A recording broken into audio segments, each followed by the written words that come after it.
What is going on, guys? It's a Scorpion HD here, back with another video.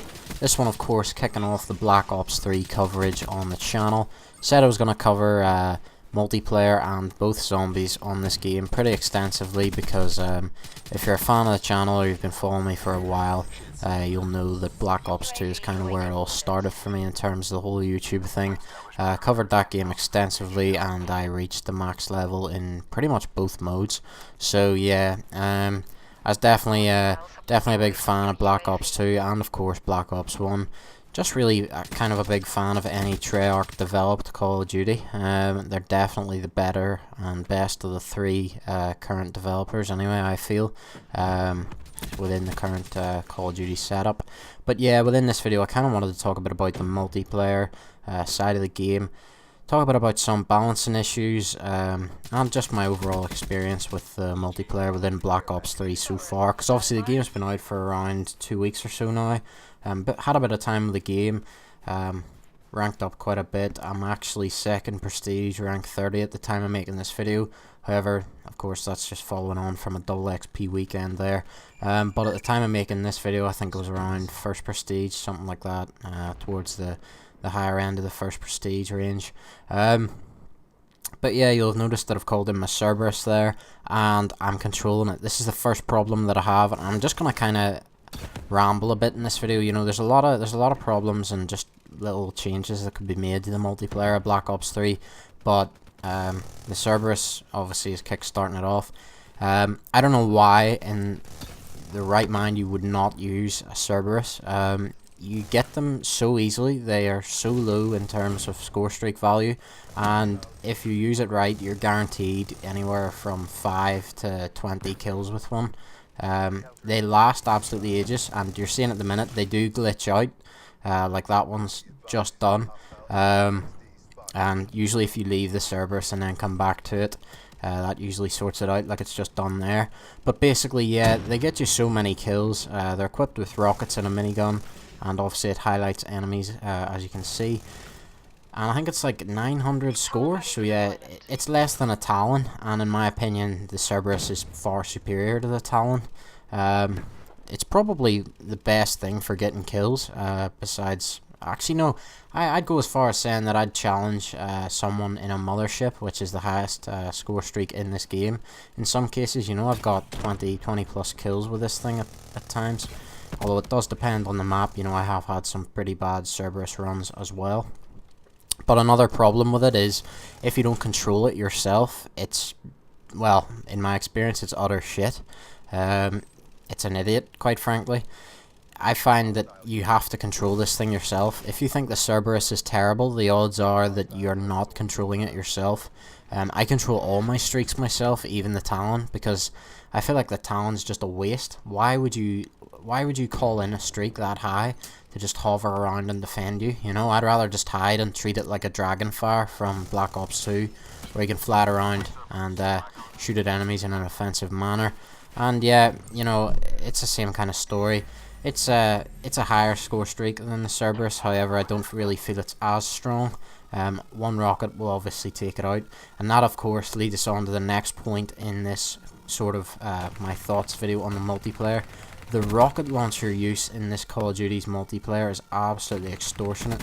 Everyone, I say there's maybe one guy per game that just has a rocket launcher, either the Black Cell or the other one, and shoots down every UAV that gets called in, or every streak that gets called in. And that's just kind of because it's pretty easy to do. It does get a bit annoying that every time you call in a UAV, which, you know, UAVs are kind of renowned for starting you off and your score streak or whatever. Every time you seem to call one in, it gets shot down. It can get pretty annoying. However, it is actually quite rewarding, for points anyway. Shooting down streaks, you can get anywhere, I think it's between 50 to 125 score. I know you definitely get 125 score for shooting down wraiths. I think that's the highest I went though. You can also shoot down haters, which this has been a This has been quite a big talking point for some people. For anyone that doesn't know, the orbital VSAT from Black Ops 2 or the Blackbird from Black Ops 1, which you know what it does. It basically allows you to see enemies and the direction of enemies on the minimap. That is called the hater in this game. And yeah, it's able to be shot down as well. It takes 4 rockets, but in some cases 3. It just really depends. But if you're using the Black Cell launcher, which is probably the better of the two, however it's vehicle lock on only, it's got 4 rounds. Like you can take that thing down almost instantly. It's absolutely no problem for someone in your team using a Black Cell. So I definitely feel like there is an issue there that needs to be addressed. Yes, I know people that enjoy shooting down streaks, but I don't think I've ever seen it this bad, where there's pretty much some guy using a rocket in every game. I know they're intended to be used, but Jesus Christ, like, it's went from no one uses a rocket launcher, like who the hell uses a rocket launcher, to everyone. Shotgun use is also surprisingly high in this game. I don't know why. I enjoy using them, as you'll have seen in this game. I was using one. But yeah, you know, it's really just kind of strange to me. Trends are kind of coming out, like shotguns and rocket launchers. But yeah, SMGs, they're obviously another big talking point. The VMP is almost unbeatable up close, which I guess, you know, you can have people arguing for it. Arguably, SMGs should beat assault rifles any day of the week up close.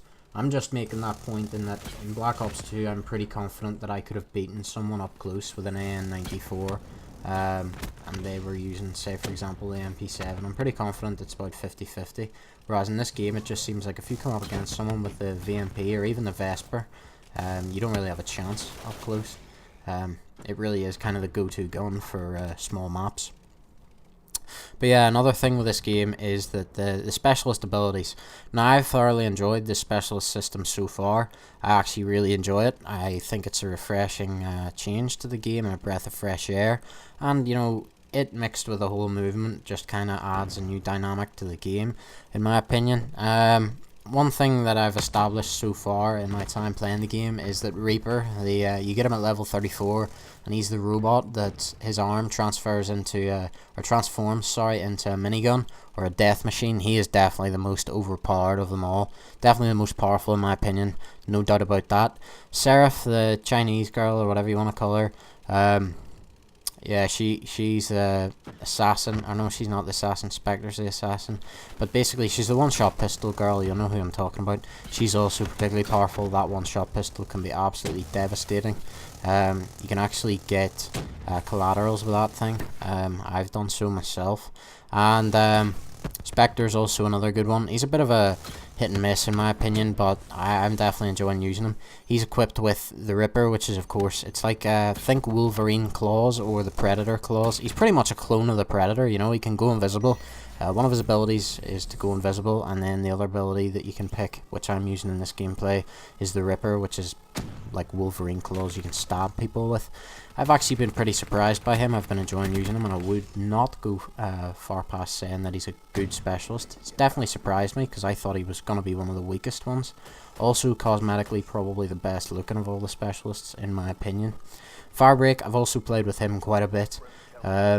Yeah, I enjoy flamethrowers in games, but the practicality of it in a game, you know, it kills pretty quick. It's not like it takes ages to kill people like the flamethrower in COD 5 did, but yeah, I still don't think it's maybe the best choice to use him. And then Outriders, the other one that I've played quite a lot. If you're good with a bow, you're gonna wreck shop with Outrider. So yeah, I've definitely enjoyed the specialist system so far. And as far as the ranking goes, it's definitely a lot slower than Black Ops 2. You know, whenever you consider Black Ops 2, I was second prestige by the end of the first weekend. It was double XP, but I was second prestige. So I definitely feel like it takes a lot longer to rank up. And I don't necessarily think that that's a bad thing, because you consider, you know, how long we have to wait until DLC packs. And what happened to me with Black Ops 2 was I raced to the max prestige and then didn't play any of the DLC packs because I didn't really, you know, there was no need to play it besides fun. I wouldn't say that I played them to the maximum and got my entire money's worth out of the multiplayer side of the DLC season of Black Ops 2 anyway. But yeah guys, that kind of does it for me. Just wanted to get my thoughts across. Hope you enjoyed the video. Thanks for watching, and yeah, cheers.